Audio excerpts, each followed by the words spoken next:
This decision to drop the SAT or ACT shows how schools are adapting to a new reality. And the new reality is that some schools may not be able to field a freshman class and survive this disruption, even with billions of dollars in government aid. What kinds of schools are most vulnerable? Most vulnerable, I think, are the vast majority in the middle of that distribution curve. So the schools that have $40 billion endowments, they're going to be just fine in the long run. They're going to be able to continue offering these, wonderful residential experiences and have wonderful amenities and do all that great stuff. And then on the total other end of the delivery system, there are a couple of schools that have already mastered online education. And if they've spent years doing this, they're at the top of their game. Those might be the ones that are left standing when this is all said and done. And then in the middle, you have all these schools that were already in a precarious financial situation before this virus hit. And so whether they're going to make it in the long run, I don't know that all of them are going to make it. I think some of them are going to be victims as well of the virus. Okay, so that leads to my next question. What does coronavirus mean for tuition, which has only been rising and has hit ridiculous numbers?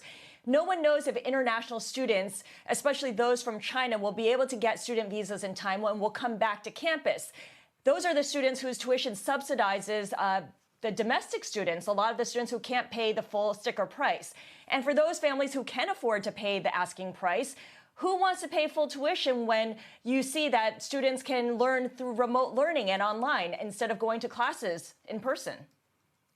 I think there's a segment of people, especially the ones who are attracted to the highly selective colleges, that view college as more than just the education. They want a certain experience. They want this coming of age experience in college, and they want to be meeting people outside the classroom. It's in sports and activities and over dinner.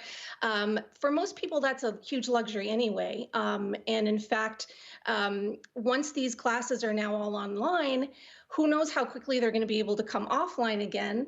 And for students that are stuck, so to speak, in the online world who don't want to be there, are they going to be willing to pay those sticker prices, those high tuitions anymore? Unclear, because I think for a lot of them, they're not really getting the full package of what they were expecting for college, for that college experience.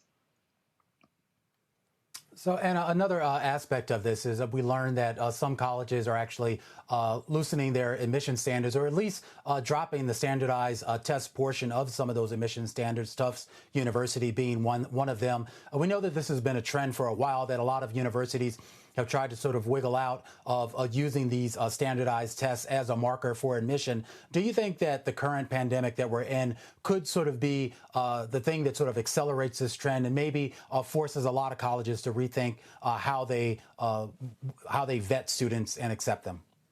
Absolutely. That was, as you point out, that was a trend that was already in process before the virus hit.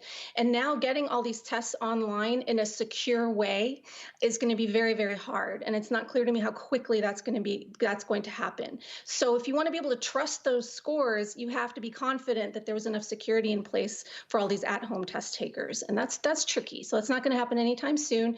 And I would, though, say that I don't view test optional as wiggling out or lowering standards. Those tests have been under criticism for a long, long time. And if anything, speaking as a former admissions officer, it really just shifts the burden onto other parts of the application, whereas you used to have the test as an extra factor. So I don't know that they're necessarily loosening the standards, but there's a whole group of students for whom test optional is going to be a huge relief. So yes, we expect to see more and more colleges going test optional, and maybe they'll come back. For example, Boston University says, oh, they're doing a pilot. They're only going to be test optional for a few years. Who knows? I think anything's possible. And I think once they see what kinds of classes they're able to put together in a test optional world, they might never make it a requirement again. And of course, this has lots of implications for the testing sub-economy as well. All those companies that dole out tutoring advice for kids who need tutoring for the SAT. Anna, how are you advising your clients? For high school seniors who have already heard from schools, will it be easier to get off the wait list? For high school juniors who are supposed to be in the thick of their academic careers trying to get the best scores they can, what does this mean for how they prepare for the college admissions process? Yeah, so for the people who are planning to start college this fall, absolutely, I expect there to be a lot of movement this summer on the wait lists. Because right now, for enrollment managers at these colleges, they're living a nightmare scenario. They have no idea who's showing up this fall. And so, all of the modeling that they usually do, which is sort of this moneyball science, they have it down to a science, all of that is out the window. They have no idea who's showing up. So I think there are going to be a lot of slots to fill over the course of the summer, which is I don't mean to suggest the virus is a good thing for students. That would be awful. But I think for anyone on a wait list, hang in there. I think anything is possible this summer. For students who are going to be submitting applications this fall, I would say stay the course. Keep prepping for those tests as if you were going to take them.